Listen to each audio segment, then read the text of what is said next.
আসসালামু আলাইকুম, কেমন আছেন সবাই? আশা করি ভালো। আজকে আমি ফুলচুরি পিঠা বানিয়ে দেখাবো।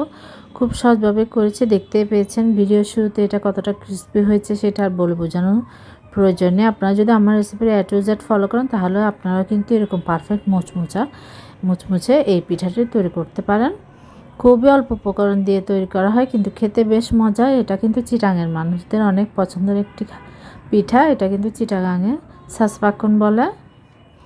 আমি প্রথমে কিন্তু ছাঁচটা তেলের মধ্যে দিয়ে চুলা আঁচটা মিডিয়ামে রেখে কিন্তু বসিয়ে রেখেছি, কারণ আপনার ছাঁচটা গরম হলে কিন্তু আপনার পিঠাটা খুব সুন্দরভাবে খুলে আসবে। এখানে আমি একটি বাটিতে একটা ডিম নিয়ে নিয়েছি বড় সাইজের। আপনারা যদি পরিমাণটা আমার মতো হয় তাহলে একটা ডিম দিলেও হবে। আপনার যদি পরিমাণটা আপনার ডবল হয় সব কিছু, তাহলে কিন্তু ডবল পরিমাণ দিতে হবে। আর এখানে আমি চিনি দিয়ে দিয়েছি। মিষ্টির স্বাদ অনুযায়ী আপনারা যতটুকু মিষ্টি পছন্দ করেন সেই অনুযায়ী দিয়ে নেবেন। এটা কিন্তু মিষ্টিটা আপনাদের উপর, আপনারা কতটুকু পছন্দ করেন। অনেকে কিন্তু লাইট মিষ্টি পছন্দ করে। লবণ দিয়েছি, দিয়ে এবার ভালোভাবে মিক্স করে নেবে। চিনিটা যেন ভালোভাবে গলে যায় সেরকম করে মিক্স করে নিতে হবে। ভালোভাবে মিক্স করে কিন্তু তারপর আমি চালের গুঁড়া এবং ময়দাটা অ্যাড করব। এখানে আমি মেজারমেন্ট কাপের এক কাপের থেকে সামান্য একটু কম আছে চালের গুঁড়া নিয়েছি। এটা কিন্তু শুকনো চালের গুঁড়া। অবশ্যই কিন্তু আপনারা শুকনো চালের গুঁড়া দিয়ে করলে কিন্তু পিঠাটা বেশি ভালো হয়, তাই চেষ্টা করবেন একদম ফ্রেশ শুকনো চালের গুঁড়া দিয়ে করার জন্য, তাহলে আপনার পিঠাটা খুব সুন্দর হবে। আর ময়দা দিয়েছি এখানে আমি কিন্তু 1/3 কাপ পরিমাণ। আপনারা কিন্তু সেই পরিমাণটা অবশ্যই খেয়াল করবেন, কারণ আপনার যদি চালের গুঁড়া এবং ময়দার পরিমাণটা বেশি হয়ে যায়, ডিমের পরিমাণটা কম হয়, তখন কিন্তু আপনার ডোটা কিন্তু পারফেক্ট হবে না। তাই অবশ্যই ব্যাটারটা আপনার যদি পারফেক্ট করতে চান, পিঠাটা ক্রিস্পি হয়, খুব সুন্দর হয়, তার জন্য কিন্তু পরিমাণটা অবশ্যই প্রয়োজন। অনেকেই কিন্তু মেজারমেন্টের কারণেই কিন্তু অনেকের পিঠা ভালো হয় না। আর এখানে আমি নর্মাল তাপমাত্রা পানি দিয়েছি। পানিটা কিন্তু নর্মাল তাপমাত্রা হতে হবে, বেশি ঠান্ডাও না গরমও না, জাস্ট নর্মাল পানি দিয়ে কিন্তু অল্প পরিমাণ পানি দিয়ে প্রথমে কিন্তু আমি এটা মিক্স করে নেব। কারণ একসাথে যদি আপনার পানির পরিমাণটা বেশি দিয়ে দেন তাহলে কিন্তু আপনার এটা ভালো হবে না, তখন এটা আবার বেশি পাতলা হয়ে যাবে। যার জন্য সেটা কিন্তু অবশ্যই আপনার মাথায় রাখবেন।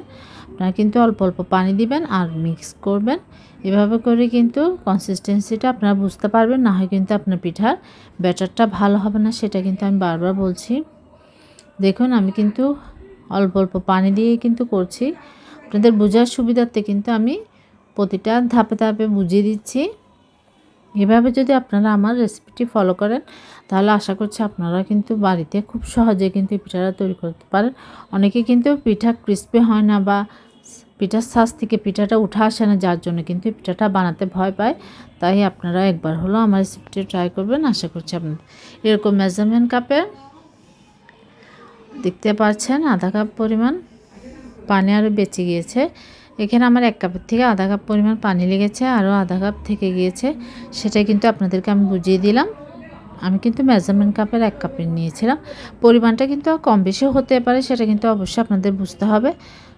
আমার বেশিও লাগতে পারে, আপনাদের আবার কমও লাগতে পারে, সেটা কিন্তু দেখেই বুঝে নেবেন।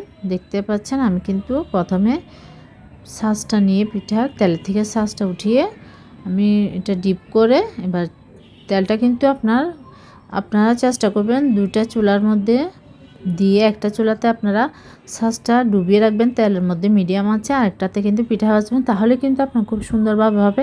কারণ এক চুলা যদি আপনি করতে চান তাহলে কিন্তু আপনার পিঠাটা হতে সময় লাগবে, কারণ ওই তেলের মধ্যে যদি আপনি ছাঁচটা ডুবিয়ে রাখতে চান তাহলে কিন্তু আপনার পিঠাটা ভাজতে একটু অসুবিধা হবে।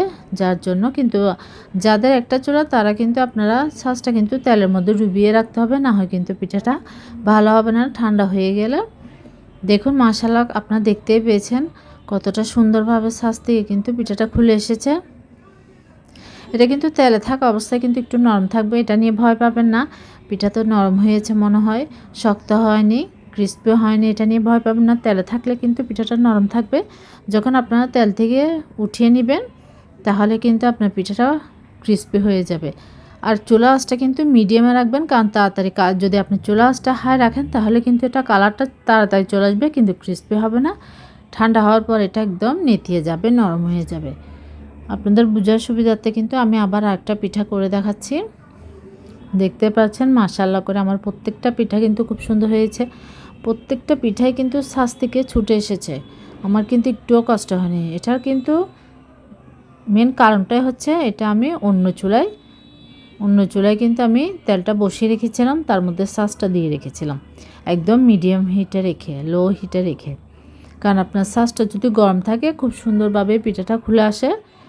আর পছন্দ মতো কালার হলে এটা নামিয়ে নেবেন। মিডিয়াম আঁচে রেখে কিন্তু ভাজবেন, আপনার চুলা আঁচটা কোনোভাবে হাই করবেন না, তাহলে কিন্তু পিঠাটা কালার চলে আসবে কিন্তু আপনার পিঠাটা ক্রিস্পি হবে না। সেটা কিন্তু আমি বারবার বলছি, এই জিনিসটা আপনারা খেয়াল করবেন, তাহলে কিন্তু আপনারা খুব সহজেই এই পিঠাটা তৈরি করতে পারবেন। আশা করছি আপনাদের ভালো লাগবে। আমার রেসিপিটা অবশ্যই ট্রাই করবেন। ভালো লাগলে আমার চ্যানেলটা সাবস্ক্রাইব করবেন, পাশে থাকা বেল আইকনটি প্রেস করে দেবে, নোটিফিকেশান অন হয়ে যাবে। অন হয়ে গেলে নিত্য নতুন ভিডিওগুলো আপনারা দেখতে পারবেন। আর আমাকে অবশ্যই কমেন্ট করে জানাবেন কেমন হয়েছে। দেখতে পাচ্ছেন প্রত্যেকটা পিঠা কিন্তু মাশাআল্লাহ কতটা সুন্দর হয়েছে। এভাবে করে আমি সবগুলো পিঠা তৈরি করে নিব। আমি আপনাদেরকে বোঝানোর জন্য কিন্তু আমি এটা একদম খুব সময় নিয়ে কিন্তু প্রত্যেকটা ধাপে ধাপে আমি দেখাচ্ছি, যেন আপনারাও এভাবে করে তৈরি করতে পারেন। দেখুন আমার কিন্তু পিঠাগুলো তৈরি করা হয়ে গিয়েছে। মাশাআল্লাহ প্রত্যেকটা পিঠা কিন্তু সুন্দর হয়েছে, খুব সুন্দরভাবে তৈরি করে নিয়েছি। এভাবে আপনারা তৈরি করে নেবেন।